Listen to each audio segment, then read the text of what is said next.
ಅನುದಿನ ಆತ್ಮಿಕ ಆಹಾರದ ಕಾರ್ಯಕ್ರಮವನ್ನು ವೀಕ್ಷಿಸುವಂಥ ವೀಕ್ಷಕರೆಲ್ಲರಿಗೂ ಕರ್ತನು ಒಡೆಯನು ಪ್ರಪಂಚ ಮೋಕ್ಷ ಪ್ರದಾತನಾದ ಯೇಸು ಕ್ರಿಸ್ತನ ನಾಮದಲ್ಲಿ ಹೃತ್ಪೂರ್ವಕ ವಂದನೆಗಳನ್ನು ತಿಳಿಸ್ತಾ ಇದ್ದೀನಿ. ಸಮಾಧಾನವು, ಸಂತೋಷವು, ಆತ್ಮಿಕ ಆಶೀರ್ವಾದವು, ಆರೋಗ್ಯವು ತಂದೆಯಾದ ದೇವರು ಎಲ್ಲರಿಗೂ ಅನುಗ್ರಹಿಸಲಿ ಎಂದು ದೇವರನ್ನು ಪ್ರಾರ್ಥಿಸುತ್ತೇನೆ. ದೇವರ ನಾಮಕ್ಕೆ ಸ್ತೋತ್ರವಾಗಲಿ. ಈ ದಿನ ಮತ್ತೊಂದು ಅಂಶವನ್ನು ನಿಮ್ಮೊಟ್ಟಿಗೆ ಮಾತನಾಡೋದಕ್ಕೆ ಸಿದ್ಧನಾಗಿದ್ದೇನೆ. ಲೋಕವನ್ನೇ ನಡೆಸುವ ದೇವರು ನಿನ್ನನ್ನು ಕೈ ಬಿಡುವರು ಎಂಬ ಅಂಶವನ್ನು ನಿಮ್ಮೊಟ್ಟಿಗೆ ಮಾತನಾಡ್ತಾ ಇದ್ದೀನಿ. ಪ್ರಿಯರಾದ ದೇವರ ಮಕ್ಕಳಿರ, ಈ ಸಮಾಜದಲ್ಲಿ ಕೆಲವರು ದೇವರ ವಿಷಯದಲ್ಲಿ ಅಪನಂಬಿಕೆ ಅಂದರೆ ಪ್ರಾರ್ಥನೆಗೆ ಹೋಗ್ತಾರೆ, ಆರಾಧನೆ ಮಾಡ್ತಾರೆ, ದೇವರನ್ನು ಘನಪಡಿಸ್ತಾರೆ. ಕೆಲವು ಸಮಯಗಳಲ್ಲಿ ಕಷ್ಟಗಳು, ಬಾಧೆಗಳು, ಹಿಂಸೆಗಳು ಇದ್ದಾಗ ದೇವರ ವಿಷಯದಲ್ಲಿ ಅನುಮಾನ ಪಡುವಂಥದ್ದು ನಡೆಯುತ್ತೆ.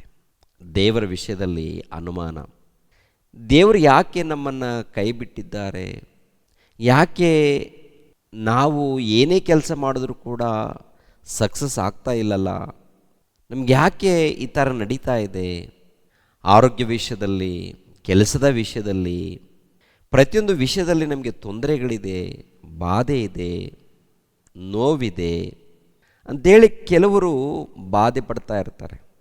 ದೇವರು ನಮ್ಮನ್ನು ಕೈ ಬಿಟ್ಟಿದ್ದಾರೇನೋ, ದೇವರು ನಮ್ಮನ್ನು ಮರ್ತಿದ್ದಾರೇನೋ, ನಮ್ಮಲ್ಲಿ ಏನಾದರೂ ತಪ್ಪು ನಡೆದಿರ್ಬೋದೇನೋ ಅಂತ ಹೇಳಿ ಕೆಲವರು ಬಾಧೆ ಪಡ್ತಾ ಇರ್ತಾರೆ. ಪ್ರಾರ್ಥನೆಗೆ ಹೋಗ್ತಾರೆ, ಆರಾಧನೆ ಮಾಡ್ತಾರೆ, ಆರಾಧನೆಯಲ್ಲಿರ್ತಾರೆ, ಆದರೂ ಅಪನಂಬಿಕೆ. ಪ್ರಿಯರಾದ ದೇವ್ರ ಮಕ್ಕಳಿರ, ಈ ಮಾನವ ಜೀವಿತದಲ್ಲಿ ಇಂತಹ ಸಮಸ್ಯೆಗಳು ನಡೀತಾ ಇರುತ್ತೆ.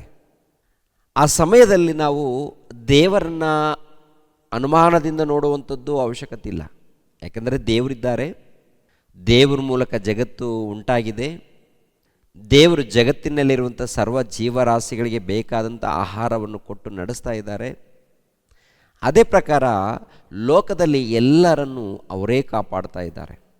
ಲೋಕದಲ್ಲಿ ಎಷ್ಟು ಮಂದಿ ಮಾನವರಿದ್ದಾರೋ, ಎಷ್ಟು ಜೀವರಾಶಿಗಳಿದೆಯೋ, ಎಲ್ಲ ಜೀವರಾಶಿಗಳಿಗೆ ಆಹಾರ ಕೊಡುವವರು ಅವರು, ಎಲ್ಲ ಮಾನವರಿಗೆ ಆಹಾರವನ್ನು ಕೊಟ್ಟು ನಡೆಸುವವರು ಅವರೇ. ಪ್ರಿಯರೇ, ಗಾಳಿಯನ್ನು, ನೀರನ್ನು, ಬಿಸಿಲನ್ನು, ದವಸ ಧಾನ್ಯಗಳನ್ನು ಪ್ರತಿಯೊಂದನ್ನು ಉಂಟು ಮಾಡಿ ಪ್ರತಿಯೊಂದನ್ನು ಮನುಷ್ಯನಿಗೆ ಅನುಕೂಲವಾಗಿ ಕೊಟ್ಟವರೇ ದೇವರು. ಲೋಕವನ್ನೇ ಅವರು ನಡೆಸ್ತಾ ಇದ್ದಾರೆ. ಹಾಗಿರುವಾಗ ದೇವರನ್ನು ನಂಬಿರುವಂಥ ಭಕ್ತರನ್ನು ದೇವರು ಕೈ ಬಿಡ್ತಾರೆ. ಪ್ರಿಯರೇ, ಎಂದಿಗೂ ಕೈ ಬಿಡಲ್ಲ. ಕೆಲವು ಸಂದರ್ಭದಲ್ಲಿ ದೇವರ ವಿಷಯದಲ್ಲಿ ನಮಗೆ ಅನುಮಾನ ಬರುತ್ತೆ. ಅನುಮಾನ ಬರಕೂಡ್ದು. ದೇವರ ವಿಷಯದಲ್ಲಿ ಅನುಮಾನ ಬರಕೂಡ್ದು. ಒಂದು ವೇಳೆ ಅನುಮಾನ ಬಂದರೂ ತಕ್ಷಣ ದೇವರ ಬಳಿಯಲ್ಲಿ ಕ್ಷಮಾಪಣೆ ಪಡಿಬೇಕಾಗತ್ತೆ. ದೇವರೇ, ನನ್ನನ್ನು ಕ್ಷಮಿಸು, ನಿನ್ನ ವಿಷಯದಲ್ಲಿ ನಾನು ಅನುಮಾನ ಪಟ್ಟಿದ್ದೀನಿ. ಯಾಕಂದರೆ ನೀವು ನನ್ನ ಹೆತ್ತ ತಂದೆ, ನಿಮ್ಮ ಮೂಲಕ ಜಗತ್ತು ನಡೀತಾ ಇದೆ, ನನ್ನನ್ನು ಕ್ಷಮಿಸು ತಂದೆ, ನನ್ನನ್ನು ಕಾಪಾಡು ತಂದೆ, ನಾನು ಸಮಸ್ಯೆಗಳಲ್ಲಿದ್ದೀನಿ, ತೊಂದರೆಗಳಲ್ಲಿದ್ದೀನಿ ಅಂತೇಳಿ ದೇವರ ಬಳಿಯಲ್ಲಿ ಕ್ಷಮಾಪಣೆ ಕೇಳಿಕೊಂಡಾಗ, ಪ್ರಾರ್ಥನೆ ಮಾಡಿದಾಗ, ವಿಜ್ಞಾಪನೆ ಮಾಡಿದಾಗ ಖಂಡಿತವಾಗಿ ಅವರನ್ನು ದೇವರು ಕಾಪಾಡ್ತಾರೆ. ಪ್ರಿಯರೇ, ಕೀರ್ತನೆ ಗ್ರಂಥ 9ನೇ ಅಧ್ಯಾಯ 10ನೇ ವಚನವನ್ನು ನೋಡಿ. ಯೆಹೋವನೇ, ನಿನ್ನ ನಾಮ ಮಹಿಮೆಯನ್ನು ಬಲ್ಲವರು ನಿನ್ನಲ್ಲಿ ಭರವಸವಿಡುವರು. ಯಾಕೆಂದರೆ ನಿನ್ನ ಮರೆ ಹೋಗುವವರನ್ನು ನೀನು ಕೈ ಬಿಡುವವನಲ್ಲ. ಪ್ರಿಯರಾದ ದೇವರ ಮಕ್ಕಳಿರ, ಅನುಭವದಿಂದ ದಾವಿದ್ ಮಹಾರಾಜನು ಹೇಳುವಂಥ ಮಾತು ಅಂದರೆ, ಈ ಲೋಕದಲ್ಲಿ ಕಷ್ಟ, ನಷ್ಟ, ಬಾಧೆಗಳು, ಹಿಂಸೆಗಳು ಬಂದಾಗ ಈ ಲೋಕದಲ್ಲಿ ಅನೇಕರು ದೇವರ ವಿಷಯದಲ್ಲಿ ಅನುಮಾನ ಪಡ್ತಾ ಇರ್ತಾರೆ. ಅದೇ ಪ್ರಕಾರ ದಾವೀದನು ಕೂಡ ಅನೇಕ ಸಾರಿ ಕಷ್ಟಗಳು ಬಂದಿದೆ, ಶೋಧನೆಗಳಿದೆ, ಅವರ ಜೀವನದಲ್ಲಿ ಸಮಸ್ಯೆಗಳಿದೆ. ಆ ಸಮಸ್ಯೆಯಲ್ಲಿ ಇದ್ದಾಗ, ಬಾಧೆಯಲ್ಲಿ, ದುಃಖದಲ್ಲಿ ಇದ್ದಾಗ ದೇವರ ಬಳಿಯಲ್ಲಿ ಪ್ರಿಯರಾದ ದೇವರ ಮಕ್ಕಳಿರ ಪ್ರಾರ್ಥನೆ ಮಾಡುವಂಥದ್ದು. ದೇವರು ನನ್ನ ಕೈ ಬಿಡಲ್ಲ, ನನಗೆ ಆಶ್ರಯನು, ನನಗೆ ದುರ್ಗವು ದೇವರೇ, ನನ್ನನ್ನು ಕೈ ಬಿಡುವಂಥ ದೇವರಲ್ಲ, ನನ್ನನ್ನು ಕೈ ಹಿಡಿದು ನಡೆಸ್ತಾರೆ, ನನ್ನನ್ನು ಕಾಪಾಡ್ತಾರೆ ಎನ್ನುವಂಥ ನಂಬಿಕೆಯಿಂದ, ಅದು ಕೂಡ ದೃಢವಾದಂಥ ನಂಬಿಕೆಯಿಂದ ದಾವೀದನು ದೇವರನ್ನು ಕೊಂಡಾಡುವಂಥದ್ದು ನೋಡ್ತೀವಿ ಪ್ರಿಯರೇ.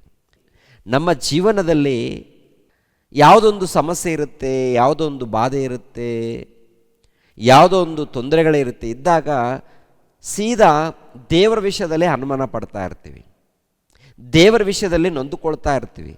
ಯಾವುದೇ ಕಾರಣಕ್ಕೂ ದೇವರ ವಿಷಯದಲ್ಲಿ ಅನುಮಾನ ಪಡುವಂಥ ಅವಶ್ಯಕತೆ ಇಲ್ಲ. ಯಾಕೆಂದರೆ ದೇವರು ಲೋಕವನ್ನೇ ನಡೆಸ್ತಾ ಇದ್ದಾರೆ, ಹೌದಲ್ವ? ಭೂಮಿಯನ್ನು ಸುತ್ತಿಸ್ತಾ ಇದ್ದಾರೆ, ಮಳೆಯನ್ನು ತರಿಸ್ತಾ ಇದ್ದಾರೆ, ಬಿಸಿಲನ್ನು ಸೂರ್ಯನನ್ನು ಉರಿಸ್ತಾ ಇದ್ದಾರೆ. ಎಲ್ಲರ ಮೇಲೆ ತಾನೇ, ಹೌದಲ್ವ? ನೀತಿವಂತರ ಮೇಲೆ ಅನೀತಿವಂತರ ಮೇಲೆ ಇವೆಲ್ಲ ಕಾರ್ಯಕ್ರಮ ನಡೀತಾ ಇದೆಯಾ? ಹೌದು ಪ್ರಿಯರೇ, ನೀತಿವಂತರ ಮೇಲೆ ಅನೀತಿವಂತರ ಮೇಲೆ. ಆಗಿರುವಾಗ ಭಕ್ತರಾಗಿರುವಂಥ ನಿನ್ನನ್ನು ದೇವ್ರು ಕೈ ಬಿಡ್ತಾರ? ಎಂದಿಗೂ ಕೈ ಬಿಡಲ್ಲ. ಇಸ್ರಾಯೇಲ್ಯರು ಏನ್ರಿ ಒಂದು ಕಾಲದಲ್ಲಿ ಭಕ್ತರಾಗಿ ನಡ್ಕೊಂಡಾಗ, ದೇವರಿಗೆ ವಿಧೇಯರಾಗಿ ನಡ್ಕೊಂಡಾಗ, ದೇವರು ಹೇಳಿರುವಂಥ ಮಾತನ್ನು ಒಂದು ಸರಿ ನೋಡಿ. ಯೆಶಾಯನ ಮೂಲಕ, ಯೆಶಾಯನ ಗ್ರಂಥ 46ನೇ ಅಧ್ಯಾಯ 3ನೇ ವಚನ. ಯಾಕೋಬು ವಂಶವೇ, ಇಸ್ರಾಯೇಲ್ ಸಂತಾನಶೇಷವೇ, ನನ್ನ ಮಾತಿಗೆ ಕಿವಿಗೊಡಿರಿ. ನಿಮ್ಮನ್ನು ಗರ್ಭದಿಂದ ಹೊರುತ್ತಿದ್ದೇನೆ, ಹುಟ್ಟಿದಂದಿನಿಂದ ವಹಿಸುತ್ತಿದ್ದೇನೆ. ನಿಮ್ಮ ಮುಪ್ಪಿನ ತನಕ ನಾನೇ ಆಧಾರ. ನೆರೆ ಬಂದಾಗಲೂ ನಿಮ್ಮನ್ನು ಒತ್ತು ಸಹಿಸುವೆನು. ನಾನೇ ಉಂಟು ಮಾಡಿದೆನು, ನಾನೇ ಹೊರುವನು. ಹೌದು, ನಿಮ್ಮನ್ನು ಒತ್ತು ಸಹಿಸಿ ನಿರ್ವಹಿಸುವೆನು. ಅಂದರೆ ಇಸ್ರಾಯೇಲ್ರಿಗೆ ಮಾತು ಹೇಳುವಂಥದ್ದು. ಕೆಲವು ಟೈಮಲ್ಲಿ ಇಸ್ರಾಯೇಲ್ರು ದೇವರನ್ನ ಬಿಟ್ಟು, ದೇವರನ್ನ ಮರೆತು, ದೇವರ ವಿಷಯದಲ್ಲಿ ಅನುಮಾನಪಟ್ಟು ಜೀವಿಸ್ತಾ ಇರ್ತಾರೆ. ಕೆಲವು ಟೈಮಲ್ಲಿ ಭಕ್ತಿಯಲ್ಲಿರ್ತಾರೆ, ಬಹಳ ಭಕ್ತಿಯಲ್ಲಿದ್ದಾಗ ಕಷ್ಟ, ಹಿಂಸೆ, ಬಾಧೆ ಬಂದಿರುತ್ತೆ. ಅಂಥ ಸಮಯದಲ್ಲಿ ದೇವರು ತನ್ನ ಭಕ್ತಾದಿಗಳ ಮೂಲಕ ಏನ್ರಿ ಧೈರ್ಯಪಡಿಸುವಂಥದ್ದು, ಬಲಪಡಿಸುವಂಥದ್ದು. ಈ ದಿನಗಳಲ್ಲಿ ಕೂಡ ಕೆಲವರು ಬಾಧೆಯಲ್ಲಿರ್ತಾರೆ, ದುಃಖದಲ್ಲಿರ್ತಾರೆ. ದುಃಖ ಎನ್ನುವಂಥದ್ದು, ಕಷ್ಟ ಎನ್ನುವಂಥದ್ದು, ಬಾಧೆ ಎನ್ನುವಂಥದ್ದು ನಮ್ಮ ಜೀವನದಲ್ಲಿ ನಡೀತಾ ಇರುತ್ತೆ.